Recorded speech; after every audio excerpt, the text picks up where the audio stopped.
আমার প্রিয়জনেরা, প্রভু যীশু খ্রিস্টর নামে সকলকে জানাই অভিনন্দন। কেমন আছেন? ভালো আছেন তো? প্রভুতে সবসময় আনন্দে থাকতে হবে। আজকে আপনার মনে আনন্দ হওয়ার জন্য একটা অলৌকিক কাজের প্রয়োজন। এই যে শহরটা, এখানে একটা অলৌকিক কাজ হয়েছিল। আপনার আশ্চর্য হয়ে জিজ্ঞেস করছেন, এই জায়গাটা কোন জায়গা? এর ব্যাপারে বাইবেলে লেখা আছে জিরিহ শহর। প্রভু যীশু এই যে শহরটা, জিরিহ শহরের মধ্যে দিয়ে অনেকবার যাতায়াত করেছেন নিজের সেবা কাজের জীবনে। এই শহরের মধ্যে প্রভু যীশু অনেকবার গেছেন, আবার এই শহরের ভেতরে অনেক রকম অলৌকিক কাজও করেছেন। এর মধ্যে একটা ঘটনার কথা লূক লিখিত সুসমাচারে লেখা আছে। 19 অধ্যায়ের 9 পদে ঈশ্বর আজকে আপনাকে কিছু বলছেন। আজই এই পরিবারে পরিত্রাণ উপস্থিত হলো। পরিত্রাণ পেলে মানুষ আনন্দিত হয়। পরিত্রাণ মানে শুধু পাপের ক্ষমা এমনটা নয়। পরিত্রাণের আসল অর্থ হলো আপনার জীবনে যা অভাব আছে সেই সবগুলিকে দূর করে দেওয়া। যা যা আশীর্বাদ দরকার, আর্থিক উন্নতির প্রয়োজন, এই যে পরিত্রাণের আশীর্বাদ, এটা জীবনের প্রত্যেকটা ক্ষেত্রে আপনি দেখতে পাবেন। একজন মানুষকে প্রভু যীশু বলেছিলেন, আজ এই পরিবারে পরিত্রাণ আসলো। সেই ব্যক্তির নাম ছিল সক্ষীয়। আর আজকে সেই জেরিহ শহর থেকেই আমি আপনাদের কাছে প্রচার করছি। এই জায়গাটার এখন নতুন নাম হচ্ছে প্যালেস্টাইন। এখানে যে লোকেরা বেশিরভাগ থাকে তারা হচ্ছে প্যালেস্টাইনবাসী। এই দেশটা তাদেরকে দেওয়া হয়েছে। আমার পেছনে যে গাছটা দেখছেন সেটা সিকামোর গাছ। এই গাছটার কথা লূক 19 অধ্যায়ের মধ্যে বিবরণ করা আছে। সখ্য নামক একজন ব্যক্তির কথা বলছে। সে কর আদায় করছিল। সে খুব ধনী ব্যক্তি ছিল, একটা বড় অফিসার সে ছিল। বলা হতো ইনকাম ট্যাক্স অফিসার। সব কর আদায়করদের মধ্যে সে প্রধান ছিল। গ্রামের প্রত্যেকজন ব্যক্তি তাকে চিনত। সে খুবই একটা ধনী ব্যক্তি ছিল। সে মানুষের থেকে যিশুর ব্যাপারে অনেক কিছু শুনেছিল।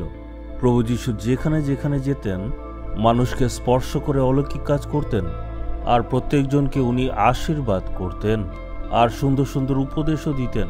এইসব কথা যিশুর ব্যাপারে সে অনেকের মুখে শুনেছিল।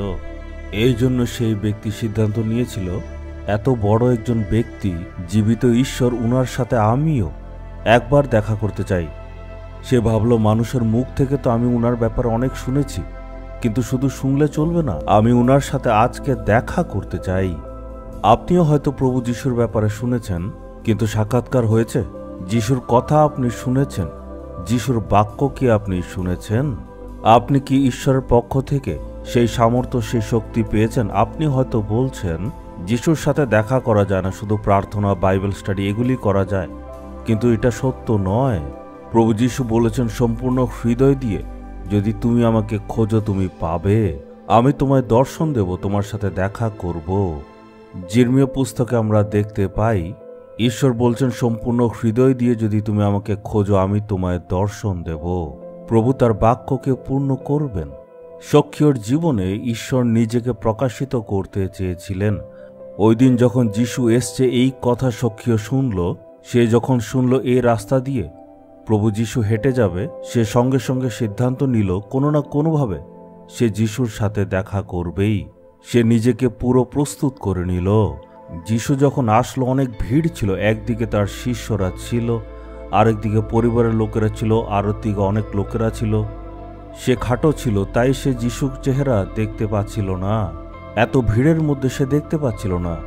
যিশু আমার শহরে এসছে, এই জন্য আমি তাকে দেখবই, যে কোনো না কোনো ভাবে হলেও আমি আজকে তাকে দেখবই।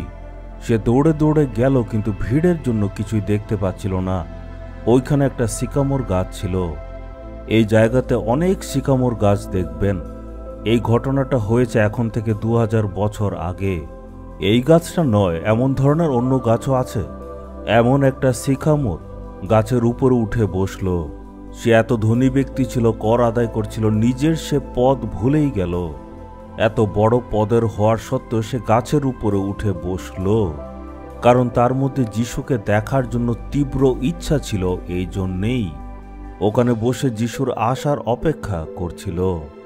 আর যিশু যখন সে রাস্তা দিয়ে যাচ্ছিল, আর যখন সে গাছের নিচে আসলো তখন যিশু ওখানে দাঁড়ালেন আর তারপর তার দিকে তাকালেন। প্রভু যিশু নিজেকে সক্রিয়র সামনে প্রকট করলেন, তাকে বললেন, তুমি নিচে আসো, আমি তোমার বাড়িতে যাব। এটা নিশ্চয় সক্রিয় বিশ্বাসও করতে পারছিল না। সেই পবিত্র ঈশ্বর আমার বাড়িতে আসতে চাইছেন। সে অনেক বেশি খুশি হলো যিশুকে নিয়ে বাড়িতে যাচ্ছিল। তখন আশেপাশের সব লোকেরা মনে মনে ভাবছিল, এত পাপী একটার বাড়িতে যিশু কেন যাচ্ছেন? ওই সময়কার লোকেরা যারা কর আদায় করছিল তাদেরকে ওরা ঘৃণা করত। তারা বলতো তারা কর আদায় করার নামে মানুষকে লুটপাট করে। আমরা তো এমন লোকেদের বাড়িতে যাই না। কিন্তু যীশু খ্রিস্ট তো নিজেকে ঈশ্বর বলেন, উনি এমন লোকের বাড়িতে কেন এখন যাচ্ছেন? তখন সখ্যীয় প্রভু যীশুকে বললেন, প্রভু ঈশ্বর, আমি আমার পাপ স্বীকার করছি। আমি যদি অন্যায়ভাবে কারোর থেকে কোনো টাকা নিয়ে থাকি 4 গুণ বেশি আমি দেব। এই তখন প্রভু যীশু বললেন, এই পরিবারে আজকে পরিত্রাণ উপস্থিত হলো। যীশু সব পাল্টে দিলেন। যীশু সখ্যীয়কে একবারও বলেনি, সখ্যীয় তোমার কিন্তু মন ফিরাতে হবে, তুমি অনেক বেশি পাপ করেছ, তুমি গরিবদের ঠকেছ, তুমি যা যা নিয়েছ 4 গুণ তাদেরকে তুমি ফিরিয়ে দাও। যীশু কি এমন বলেছেন? যীশু শুধু বলেছেন, আমি তোমার সাথে যাব। যীশু খ্রিস্টের উপস্থিতি তার জীবনকে পাল্টে দিল। এই জন্যই সে নিজের দোষটা বুঝতে পারল আর নিজে নিজেই মন ফিরালো। আমাদের ঈশ্বর হচ্ছেন পবিত্র।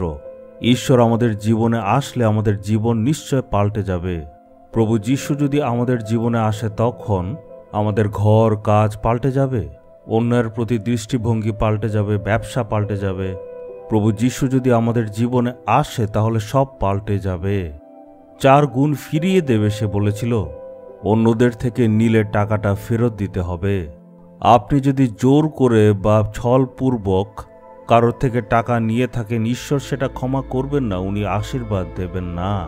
মানুষের থেকে বলপূর্বক কিছু নেওয়া বা মানুষকে ঠকিয়ে কিছু নেওয়া, এমন ধরনের জিনিস যদি আমরা করি বা অন্যদের সাথে প্রতারণা করি, তখন ঈশ্বর কিন্তু আপনার জীবনে কোনো রকম আশীর্বাদ চাইলেও দিতে পারবেন না।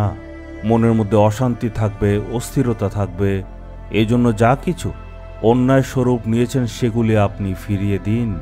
এই সব জিনিস যখন আপনি ফিরিয়ে দেবেন তখনই ঈশ্বর বলবেন, আজকে এই পরিবারে উদ্ধার এসেছে, সম্পূর্ণ আশীর্বাদ এসেছে। পাপের ক্ষমা, আশীর্বাদ, সম্পূর্ণ জীবন, এটা ঈশ্বর আপনাকে দিতে চান। যেমন ঈশ্বর সখ্যীয়কে দিয়েছেন ঠিক তেমনভাবে আপনাকেও দেবেন। আজকে আপনি সম্পূর্ণ হৃদয় দিয়ে ঈশ্বরের কাছে যান আর অনুরোধ করুন আর প্রার্থনা করে বলুন, হে ঈশ্বর, আমি যদি অন্যায় করে কিছু নিয়েছি আমি নিশ্চয় ফিরিয়ে দেব। আর আমি যদি অনেক রোজগার করেছি দরিদ্রদের দেব। যারা যারা অভাবে আছে তাদেরকে দেওয়ার জন্য আজকে আমি প্রতিজ্ঞা করছি। চলুন আমরা এখন প্রার্থনা করি। হে ঈশ্বর, সখ্যীয়র জীবনে তার সারা পরিবারকে আপনি আশীর্বাদ করেছেন। আমিও আজ নিজেকে অর্পণ করি, আপনি ক্ষমা করে দিন। আমি অন্যায় করে আজ যা রোজগার করেছি সেগুলি আমি ফিরিয়ে দেব, সাহায্য করুন। আমাকে ও আমার পরিবারকে আজকে আপনি আশীর্বাদ দিন। প্রভু যীশুর নামে আমি চাইলাম। Amen, amen.